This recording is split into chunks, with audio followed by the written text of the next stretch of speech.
Você sabia que o Brasil é recordista mundial em ações trabalhistas? E esses processos não pesam só no bolso dos empresários, não. O pagamento milionário de indenizações fecha empresas e sem investidores o desemprego aumenta. A gente vai entrar nesse assunto que é um dos assuntos mais comentados aí dos últimos tempos, a reforma trabalhista. Vamos falar desse assunto agora nessa reportagem Balança. Durante 15 anos, Roberto foi sócio de uma fábrica de peças automotivas. Empregava 200 pessoas, todas com carteira assinada e direitos pagos. Ainda assim, as visitas ao Fórum Trabalhista eram frequentes.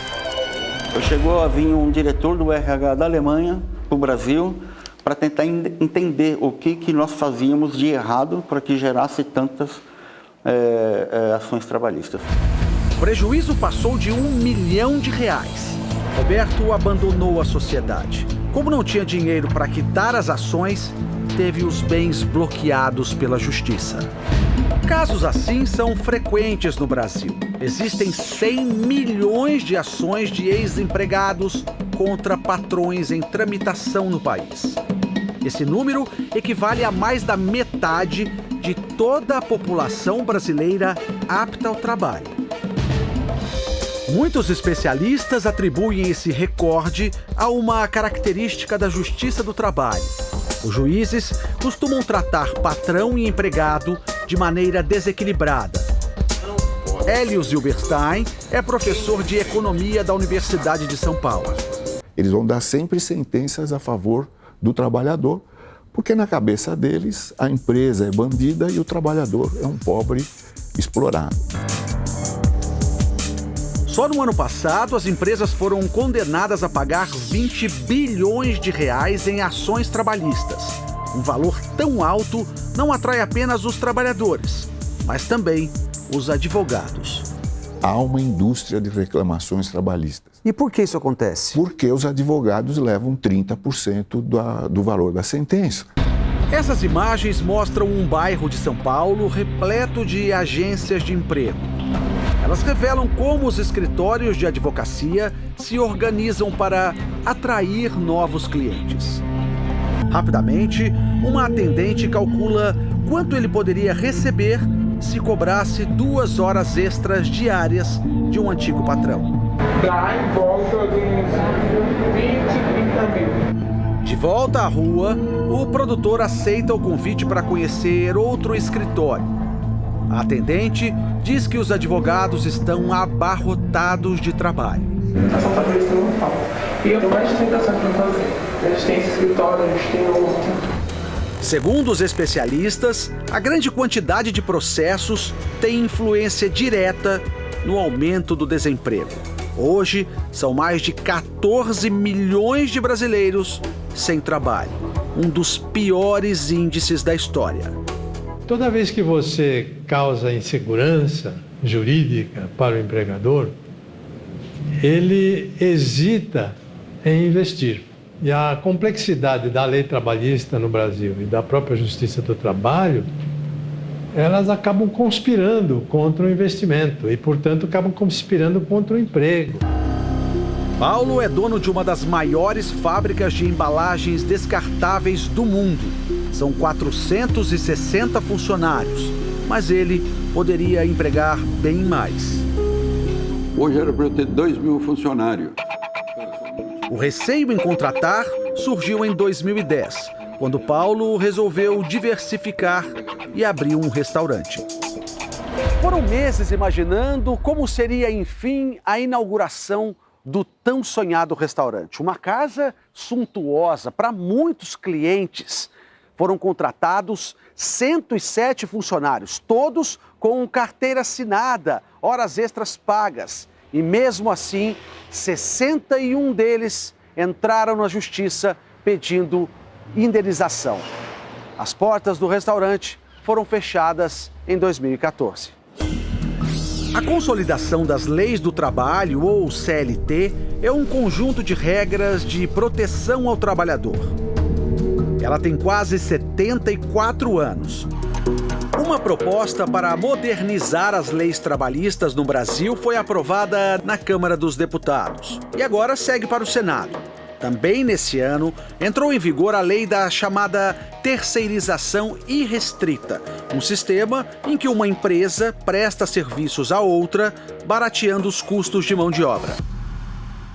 O deputado federal Vitor Lippe fez parte da comissão da reforma trabalhista. Ninguém vai mexer em férias, 13º, fundo de garantia, todos os direitos que hoje as pessoas têm. O que nós precisamos discutir hoje é o abuso que tem existido nas ações trabalhistas no Brasil.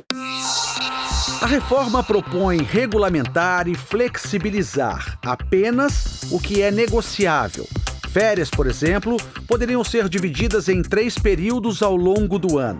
O trabalho remoto ou à distância seria permitido. As jornadas poderiam ser adaptadas conforme a necessidade.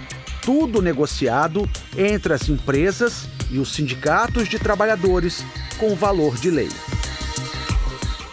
Muitos desses pontos já são praticados em países desenvolvidos. Na Inglaterra, o que é acertado entre empregado e patrão tem valor legal. E o advogado que pegar uma causa trabalhista sem fundamento pode ser punido.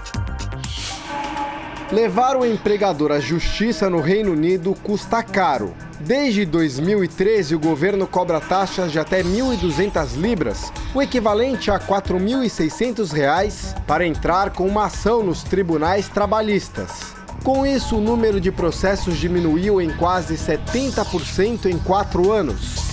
Os próprios sindicatos se empenham em mediar um acordo entre as empresas e, dessa forma, evitar que as disputas cheguem à justiça.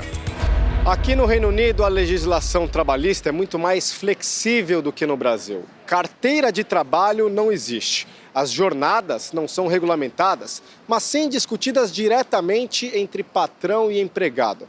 Uma pessoa pode ser contratada para executar um serviço por 2 horas num dia, 3 horas no outro, 5 horas no dia seguinte. Não importa, no final da semana ela vai receber exatamente pelas horas que trabalhou. Tudo é colocado num contrato de trabalho. E depois, se houver alguma mudança, como por exemplo o aumento de salário, basta oficializar com um e-mail de confirmação. Aqui nos Estados Unidos, se fosse feita uma consolidação das leis trabalhistas federais, ela caberia num cartão deste tamanho. Basicamente, o governo estabelece um salário mínimo, a jornada de 40 horas semanais e, se o funcionário precisar esticar, o pagamento de horas extras. Fora isso, cada estado cria as próprias regras. As leis estaduais funcionam como uma proteção mínima do trabalhador. Mínima mesmo. O advogado Michael Lemonsoff explica que num lugar competitivo como Nova York, os empresários precisam atrair os melhores funcionários. Por isso, é comum eles permitirem pausa para almoço, férias e até licença maternidade remunerada, o que também não está previsto em lei. A lei da oferta e da procura faz com que a situação não seja sempre desfavorável ao empregado. Como o desemprego nos Estados Unidos atingiu o menor nível em 9 anos, os americanos podem escolher onde preferem trabalhar. Se a reforma trabalhista do Brasil for aprovada pelo Congresso, ela deve desafogar tribunais em todo o país e diminuir a lentidão na justiça.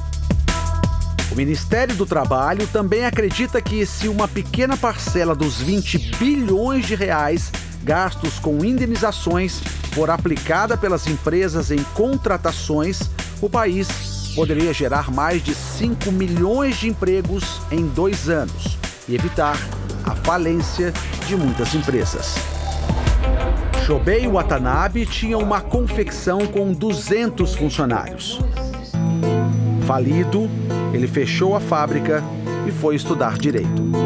Hoje se dedica a defender empresários em disputas trabalhistas. Hoje eu não dou emprego para ninguém mais. Hoje eu trabalho eu e o meu filho, que é advogado também. O senhor nunca mais pretende abrir uma empresa? Eu não pretendo. E eu não recomendo nem que meu filho abra a empresa.